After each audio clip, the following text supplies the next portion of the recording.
how do we talk to and with each other? How do we maybe do less telling? Because communication isn't just about sharing information, it's a two-way street.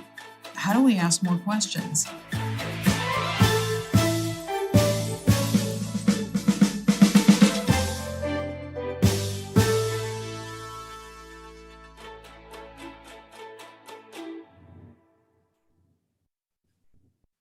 Welcome to Connect Live at Adventist Health. I'm Joyce Newmyer, the Chief Culture Officer at Adventist Health and your host for Connect Live. Live this week, we'll be talking about Frank F. Duper, the digital consumer engagement initiatives at Adventist Health, and a story about getting answers.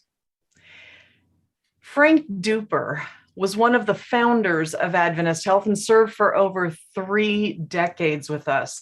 Last weekend, the Granite Bay Adventist Church hosted the celebration of life for Frank Duper. Frank was an innovator, and he helped establish many of our current system-wide services. Frank was an embodiment of integrity and a servant leadership. He was a servant leader who also set a high bar with his expectations. His handwritten notes are still treasured to this day. His signature line, "Big thanks, Frank," was often penned in the first page of a book sent as a gift to his team. One of Frank's most frequently recited quotes was, "They don't care how much you know until they know how much you care."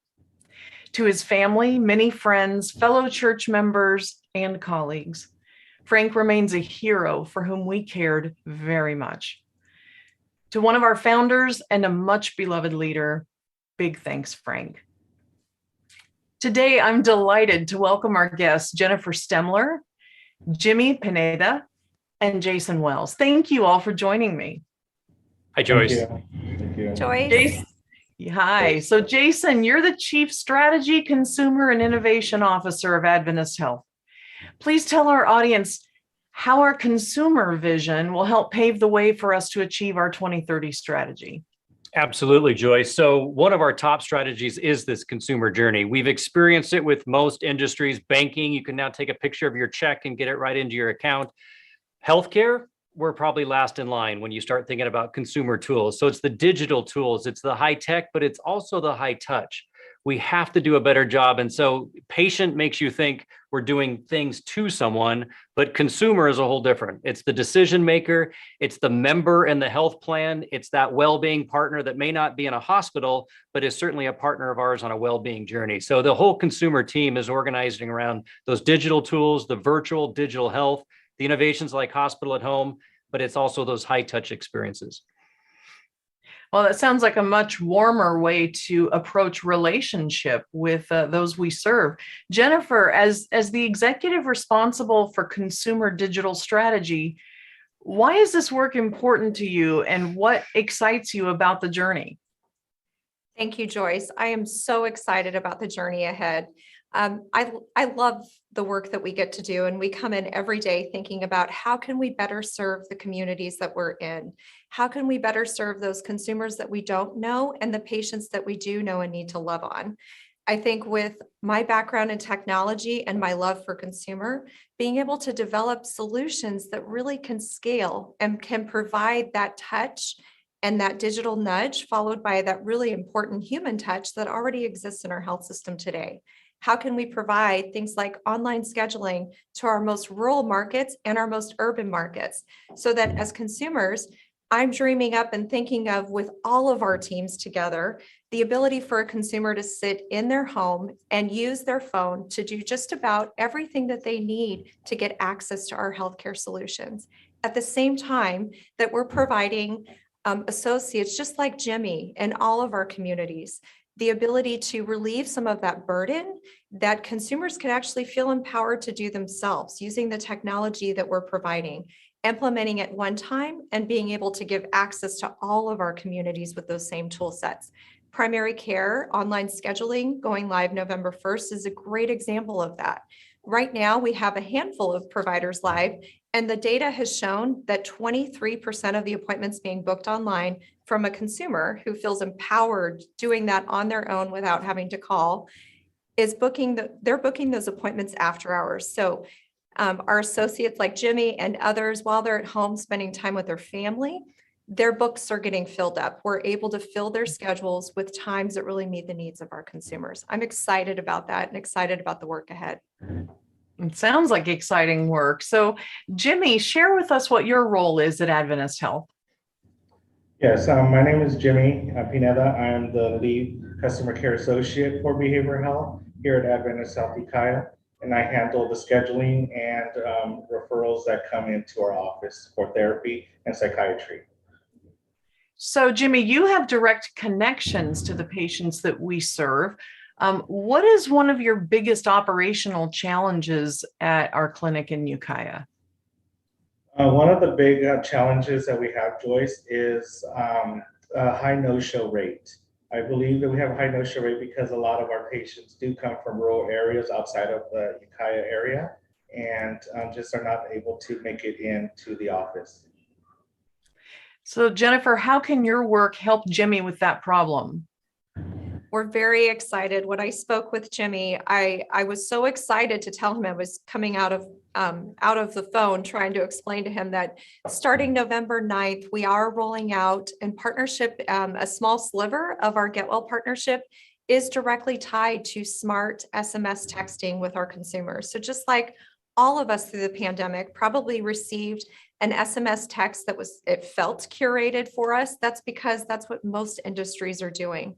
So we have the ability to go live with our Get Well partnership to really impact markets where we have no-show rates, especially in our rural communities, where we really have a no-show rate of anywhere between 16-18%. And by implementing this solution with curated experiences, we're able to help provide those clinic associates the help that they need with this digital consumer SMS texting solution. So very excited about that, Jimmy. We can't wait to partner with you and to hear how this goes and how we can continue to help provide those digital nudges to reduce that burden. So, Jimmy, sounds like help is on the way. I'm sure this isn't the only challenge you face in the clinic. Is there another frustration that you hear about frequently, one that you're hoping that we can also help solve for you and your patients? Yes, Joyce, as a matter of fact, I do. There's a lot of questions that come in most daily about the billing. A lot of patients aren't clear of what was being paid for. They want to know how many times or frequent times they can come in and see part of our services, see our therapist or psychiatry. And a lot of times I don't have answers, so I have to research that for them or help them. Jennifer, how can you help Jimmy with this? Billing for healthcare is complicated. Absolutely, Joyce. This is one solution that really, I am so excited. I'm thrilled to be partnering with and really embodying the and in our 2030 strategy, partnering with our revenue cycle friends and consumer. So it's not either one. We don't have to have great payment collection or a great consumer experience. We want those both to be in line together and working together. So Jimmy, what we're doing, we're getting ready to go live with a strategic solution coming soon to the entire enterprise, even our patients in our rural markets, that is called Consumer Financial Experience. So what is that? That's really the ability for the patients that you're serving in that psychiatry clinic today, being able to send, based on their appointment, all of their forms, the ability to sign those consent forms from the comfort of their home. So they'll get an SMS text that says, "Hi, Jimmy, we're looking forward to seeing you in our Ukiah clinic. Please click here and sign your consent forms," right from their phone before they even come into the clinic. Oh, and if you've got a copay, then if you pay that here using your Apple Wallet that you already have saved on your phone, we'd love to take care of that for you. Being able to curate these digital solutions partnered with a great consumer experience team and nudge is just like a dream. And so when that patient arrives at your clinic, Jimmy, they'll be ready for their visit and be ready to see you, which with behavioral health is so critical that we get the billing experience out of the way so that our patients can really receive the type of human touch and human service that we all are striving for. So we're looking forward to that. Wow, this sounds like really important work. And I'm so grateful. Thank you all for joining us today. It's exciting to hear more about how we're creating a better experience for all of our patients. So thank you again. You Thank bet. you, Thanks, Joyce. You. Our final story today is about getting answers. Michael O'Neill has made it his life's pursuit to improve healthcare, and he knows what it feels like to be on the receiving end of healthcare at life's most vulnerable moments.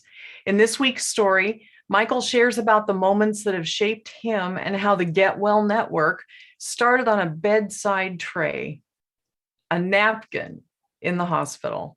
You can read this story and many others at adventisthealth.org/story. Friends, thank you for connecting live, and we'll see you here again next week. Until then, let's be a force for good.